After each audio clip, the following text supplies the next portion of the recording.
ഇന്ത്യയുടെ പല ഭാഗങ്ങളിൽ സ്കൂൾ പഠനം.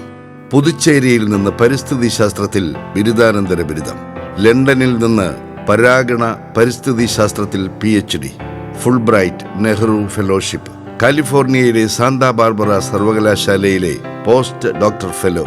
ഇത്രയും അക്കാഡമിക് നേട്ടങ്ങളുള്ള ഒരു പെൺകുട്ടിക്ക് എവിടെയൊക്കെ എത്തിച്ചേരാം.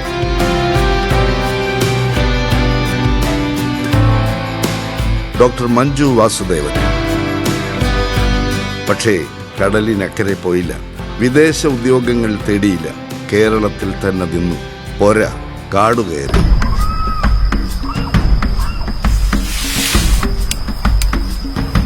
പരിസ്ഥിതി ഗവേഷകർക്ക് ആദിവാസികളുടെ സഹായം വേണ്ടിവരും.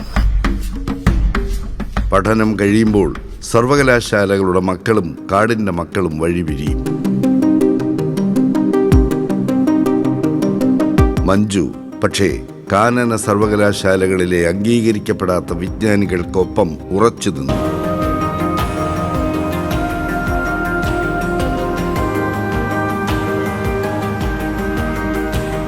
വനവിഭവങ്ങൾ പലരും വിപണിയിലെത്തിക്കുന്നുണ്ട്.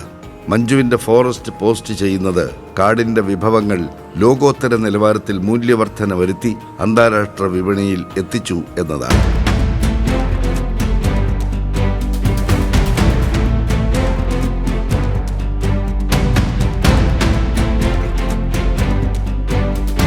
മഞ്ജുവിന് വനവിഭവങ്ങൾ എന്നാൽ തേനും കോലരക്കും കുന്തിരിക്കവുമല്ല. കണ്ണാടിപ്പായ് എന്ന് കേട്ടിട്ടുണ്ടോ? കേരളത്തിലെ ആദിവാസികളുടെ പേറ്റന്റ് കിട്ടിയ അത്ഭുത ഉൽപ്പന്നം. കണ്ണാടിയുടെ മിനുപ്പുള്ള ഈറ്റപ്പായ, മുതുവരുടെയും കാടരുടെയും നേരറിവ്, അങ്ങനെ ഓരോ ഊരിന്റെയും തനത് വിജ്ഞാനമാണ്. അതാണ് മഞ്ജു തിരഞ്ഞെടുത്തത്.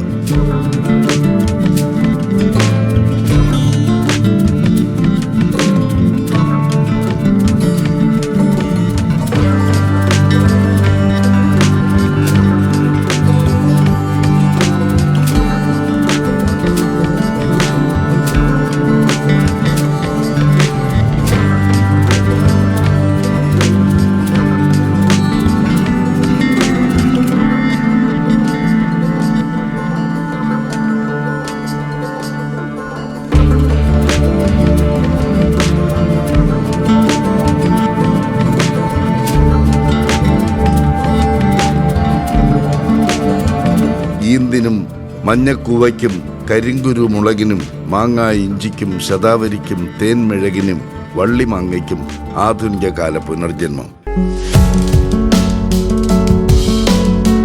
ഈ ദൗത്യത്തിന് പിന്നിൽ അകാലത്തിൽ അന്തരിച്ച നദീതട ആക്ടിവിസ്റ്റ് ഡോക്ടർ ലതയുടെ പ്രതിബദ്ധതയുടെ ഓർമ്മയുണ്ട്. സുഹൃത്ത് ശ്രീജയുടെ സഹസംരംഭകത്വമുണ്ട്.